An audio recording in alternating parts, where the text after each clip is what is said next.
Welcome back to our online class. How are you all doing? Happy New Year. 7th class children, we were doing with our lesson nutrition in plants. We'll deal with part 3 today, third part, last part of the lesson.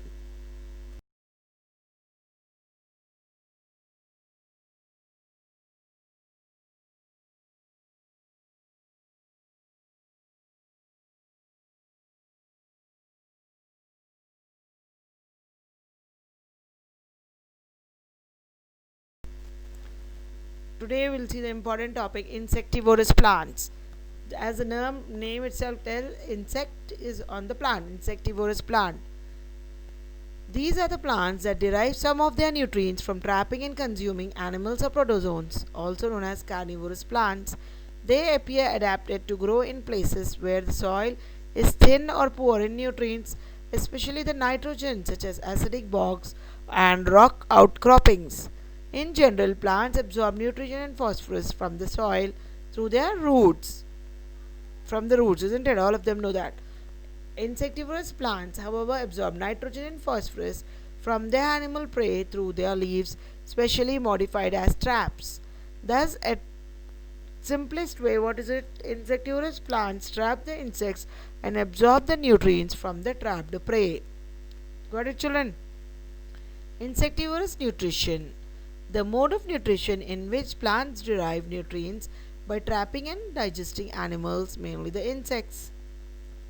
Other insectivorous plants examples include Venus flytrap, bladderwort, cobra lily, drosera or sundews, and pitcher plant. Pitcher plants belong to large carnivorous plants and have modified leaves acting as pitfall traps that have sugary nectar and make insects fall via the slippery surfaces into digestive juices. Next, children, about the insectivorous plants. But why do they capture insects and small animals only? Insectivorous plants mainly grow in humid wildernesses and bogs where plenty of sunlight and moisture can be found. However, since nutrients are scarce in the soil, they are less in the soil, so what do? They capture the insects to supplement the nutrients. They get the nutrients which they didn't get from the soil, they'll get from the insects. So they hold the insect, catch it, eat it, and they tend to lack. Insectivorous plants include, what are those? Venus flytrap, sundews, bladderworts, butterworts, pitcher plants, and water wheel plants, as shown in the diagram also. Root nodule. Next is the root nodules are found on the roots of the plants. Primary legumes, not all plants, only the legumes, that form a symbiosis with nitrogen fixing bacteria. Under nitrogen limiting conditions, this happens. This all is due to nitrogen less in the root of that plant. Which plant? Leguminous plant. Root nodules are specialized organs developed by the host, mostly the legumes, in which symbiotic microorganisms, generally a diazotrophic bacteria, reduces nitrogen N2 to ammonium. The nodules attached to the roots of leguminous plants were responsible for converting nitrogen gas of the atmosphere into soluble nitrogenous compounds. Legumes, the family Fabaceae, develop root nodules that harbor rhizobium bacteria, the rhizobia, endosymbiotic bacteria, bacteroids, which convert nitrogen to ammonia, biological nitrogen fixation. Legume crops restore the fertility to agricultural soil by capturing the nitrogen from the atmosphere, from the sky. The pink color in from lighemoglobin, the protein that carries oxygen, similar to the hemoglobin in the human blood.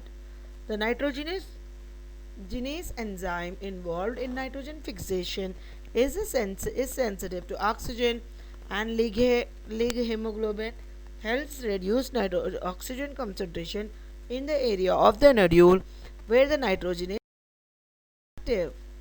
What is rhizobium? Rhizobium are soil dwelling alpha proteobacteria that can fix the nitrogen in a symbiotic relationship with leguminous plants. Nodules develop on the root of nitrogen starved legumes such as peas, beans, clover, and soy. What are the steps involved in the formation of root nodule? The rhizobium bacteria divides and forms colonies. The root hair gets curled and are invaded by the bacteria. This invasion is followed by the formation of an infection thread that carries the bacteria into the cortex of the root. The rhizobium bacteria forms nitrogen fixing root nodules of legumes. Most bacteria are not harmful. It's not necessary. Some are useful, some are harmful.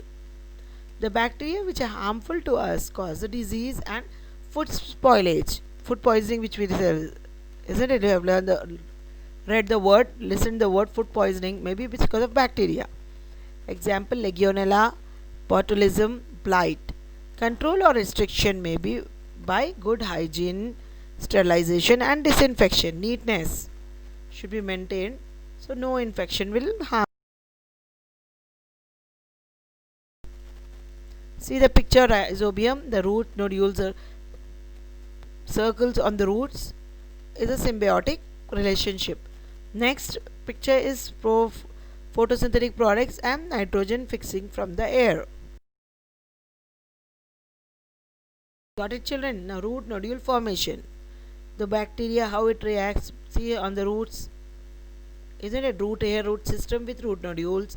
Root hair covered by free living rhizobia. First stage, second stage, third stage, fourth stage. What we see? Root hair starts to curl there. What is this curling? Formation of an infection thread through which rhizobia enters the root cells. Fifth stage. Next is the sixth stage. What happens in this? Infection thread spread into the adjacent cells. Seventh stage. Bacteroids are released from the infection thread. Last eighth stage. Bacteroids are affected to the nodules, roots. Today's homework is, note down. First question, explain with examples the insectivorous plants. Second question, what is a root nodule? Both the question with your answers submit me by in 5 o'clock in the evening. Assalamu alaikum. Thank you. See you in next class.